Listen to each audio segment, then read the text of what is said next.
Hello guys and welcome back to another video, and today we've got this bad boy. The J50 is here. So let's get in. Here's your sleeve. So I've had it out before this, guys. So this is the premium packaging with the block of ice, which is not normally what we would see, but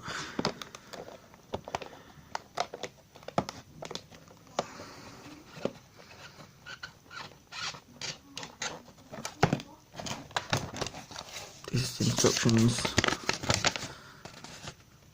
That's just fit DCC, I think, and then there's instructions which you need to keep these.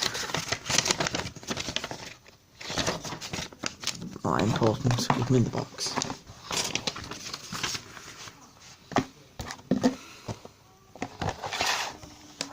Bye. That's how it comes off in the block of ice. Now I've got this, which launched out before when I first unboxed it, but here we go. It is incredibly heavy, guys. Just saying, it is incredibly heavy. I was not expecting the weight of it when I first got hold of it, which was about half an hour ago, because it is Christmas Day today, guys, and I was not expecting it to be that heavy. Alright, that's the box, which I'm keeping. I would if I were you, because they're beautiful boxes. And also on the back, there's info on the class. Now you can pause that and read it if you want.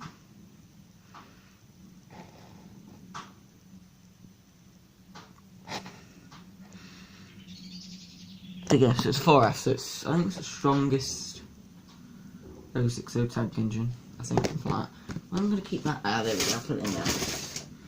So this is the detail pack, there's not really anything in there, so what I'll do is I will put it onto the rails. I will be running this engine in, but while I do that, we're just going to, well, I'll do that off camera. So we've got this new bridge, which I'm not sure where to put this, so I've got this as well. This is going to go there. Absolutely stunning. And then look at these. I think I might have said in previous videos that these were coming. Now these are going to go on the outside line. They're quite heavy, you know. Wasn't expecting the weight of them. And they roll so nice as well.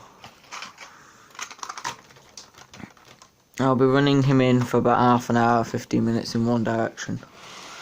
About 50 minutes in both directions between them, so if that makes sense. 15 one way, 15 the other, because it's not a very big circuit, and you'll get running gradually over time anyway, so look at those. And I can run him with those because you can literally run him with anything because the heritage line, so anyway. Just run through detail actually, so it's quite a detailed loco. It is incredibly heavy. The running board, which is here, is made, I think is made of metal because it's really heavy. Inside you can just probably take out the, yeah, there you go, got the detail in there. See if it'll focus. It might not. At the front, there's no lining, but it's LNER black, so it's just supposed to be. Look at this. Sprung buffers, lads. Front and back. And then I put the couplings on, which are in the detail pack. In the detail pack we also got a braking thing, but I'm not going to put that on. What I'll do, I'll stick it in the box, which is in here. Actually no, I'll just put it in loose, it's easier. So then we've got, you can see the piping here, which is quite delicate, I'll have to be careful. Then flip it around the other side, it's got it on the other side as well. It's very heavy though, it is beautiful. I'm just running through the detail there quick. Also, mark for Hornby here. Come on, the coal is removable. Which means if you're a serious modeller, you can put real coal in. But one thing is this iconic shape that I love, I adore its shape. Beauty. Right, back in a minute. Right, there she is, and she's been running, and we've hooked her up with the Pullman, so we're just going to do a couple of laps with the J50.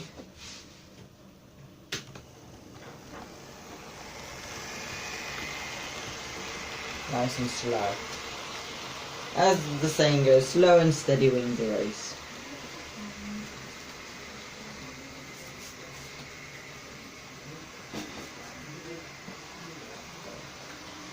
Get some more shots. Come through here. Look at that. Beautiful train.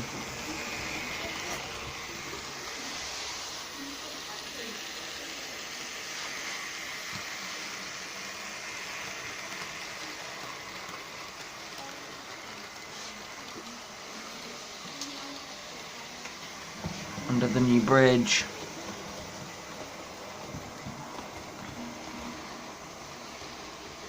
That's her siding, his siding, because it's now a boy. The J50 is a boy. Don't know why, I'm a bit weird, but could think of a name for it. Ugh. Post in the comments a name for the J50 if you watch this video.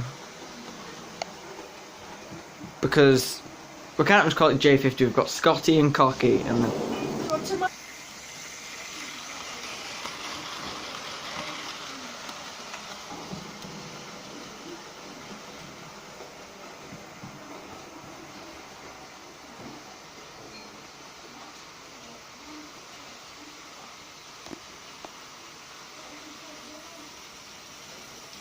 looks superb though.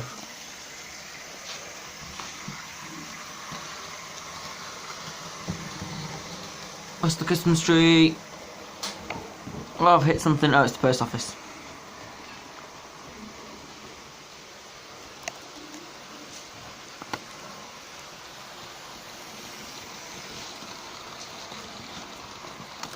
It runs so incredibly smooth. I'm quite puzzled why it runs so smooth. Trying to position the tripod correctly. Ah! Go wrong, go well, give up. Oh, sugar. Look at the wheels going around there. LNER. That's the railway I collect most of all. I've got one Great Western, but LNER is mostly.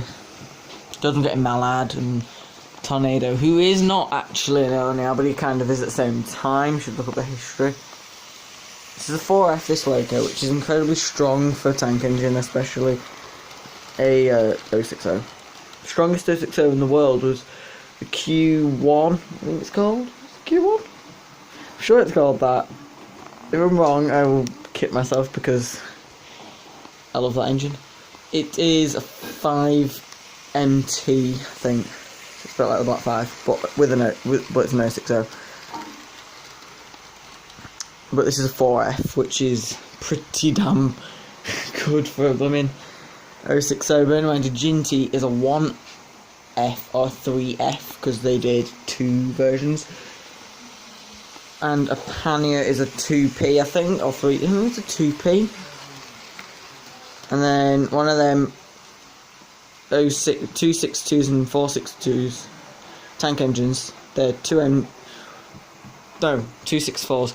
The 262s are 2 mixed traffic, and the big massive one with the 4 wheels at the back, which is the huge one, is a 4MT, so it's got the same strength rating as this 060, much smaller J50.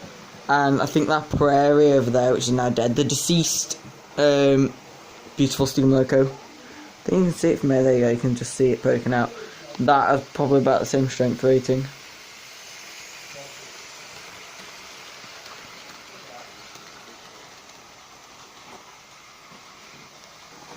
So I hope you enjoyed this video today, guys. There'll be lots more on this engine and others. So I actually think it's beautiful, and those Pullmans are beautiful as well. So I hope you enjoyed this video today, guys, and I'll be seeing you next time. Watch it go around. Bye for now.